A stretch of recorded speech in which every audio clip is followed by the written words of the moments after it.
Bonjour à tous, aujourd'hui nous sommes le 4 août 2025. Nous nous trouvons à l'annexe de l'ambassade de Chine à Paris pour une cérémonie toute particulière. La remise officielle de photographies offertes par Marcus Détré à la Chine. Il s'agit d'images historiques de la guerre de résistance du peuple chinois contre l'agression japonaise.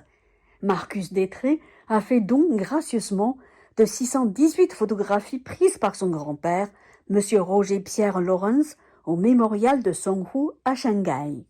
Un grand nombre d'entre elles documentent la bataille de Songhu sous des angles variés.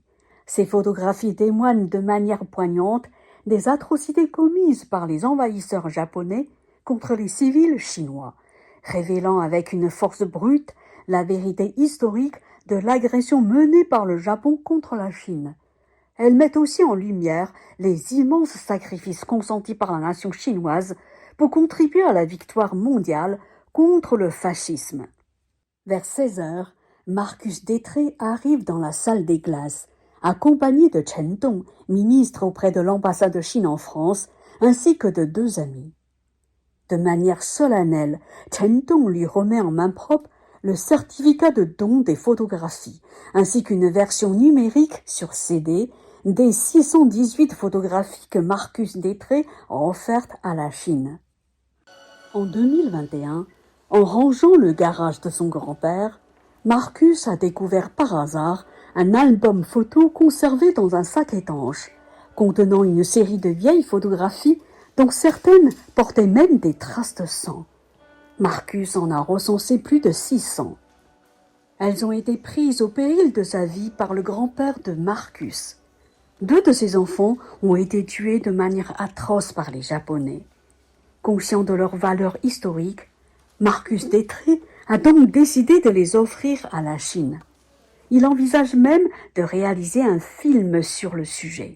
Le 18 septembre prochain sortira en Chine un documentaire intitulé 731 qui dévoile les expériences inhumaines perpétrées par l'unité japonaise 731 sur des civils chinois durant la guerre de résistance contre l'occupation japonaise. Est-ce que vous êtes au courant de ce film ?